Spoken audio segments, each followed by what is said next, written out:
Honda Jazz RY 247. Betul. Arwah, 242. Okey. Okey. Terima kasih. Ya.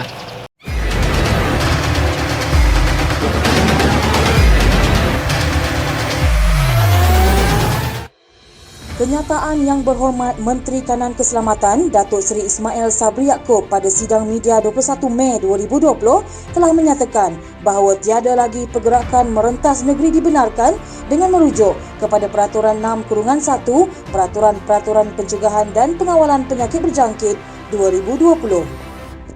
Pihak polis diraja Malaysia tidak akan berkompromi dalam menguatkuasakan undang-undang bagi mengekang penularan COVID-19 ini.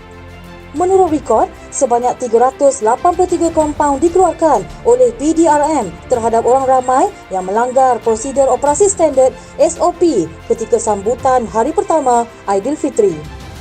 Angka ini dijangka meningkat ekoran tindakan penguatkuasaan kompaun yang akan dipertingkatkan oleh pihak polis diraja Malaysia. Pada 25 Mei 2020, operasi penguatkuasaan kompaun ke atas pengingkar Perintah Kawalan Pergerakan Bersyarat PKPB telah dilaksanakan di sekitar negeri Selangor oleh JSJ dan JPJKK Selangor.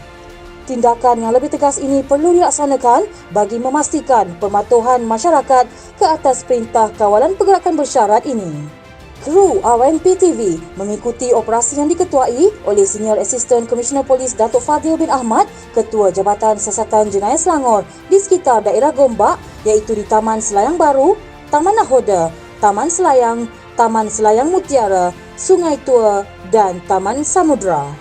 Pemeriksaan dibuat dari rumah ke rumah dan kompaun telah dikeluarkan kepada pengingkar Perintah Kawalan Pergerakan Bersyarat.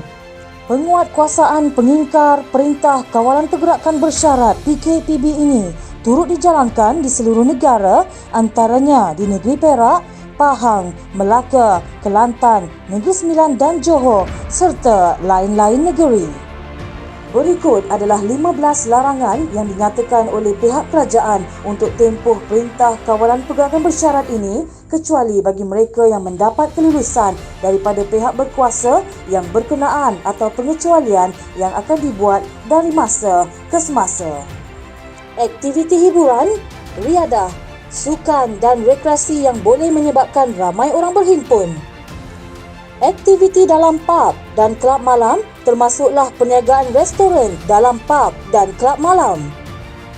Aktiviti yang berhubungan dengan perayaan keagamaan, kebudayaan dan kesenian yang boleh menyebabkan ramai orang berhimpun. Aktiviti perniagaan yang boleh menyebabkan ramai orang berhimpun.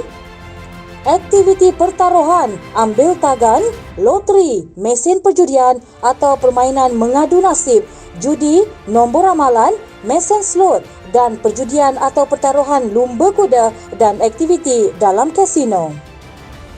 Aktiviti penginapan berpusat pekerja, hostel, asrama pekerja yang boleh menyebabkan ramai orang berhimpun.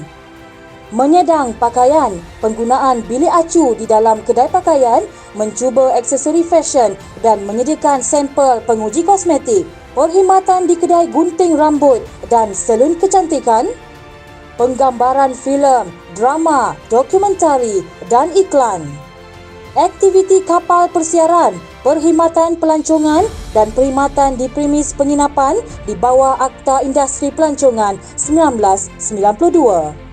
Seterusnya, aktiviti pemasangan dan penyelenggaraan jentera, lift, eskalator, dandang dan lain-lain dan kren menara di tapak bina secara berkumpulan yang boleh menyebabkan berlakunya perhimpunan.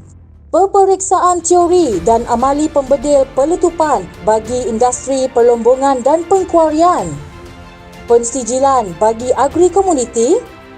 Aktiviti industri perkhidmatan keuangan dan perbankan yang melibatkan urus niaga jualan dan pemasaran bukan di dalam premis institusi keuangan dan bank atau di tempat awam. Yang terakhir, aktiviti komersial yang melibatkan urus niaga jualan dan pemasaran bukan dalam premis perniagaan atau di tempat awam, tidak termasuk perniagaan makanan di medan selera, pusat penjaja, gerai makanan, trak makanan dan seumpamanya. Mereka yang melanggar mana-mana peruntukan dalam peraturan ini boleh didenda tidak melebihi RM1,000 atau penjara tidak melebihi 6 bulan atau kedua-duanya sekali.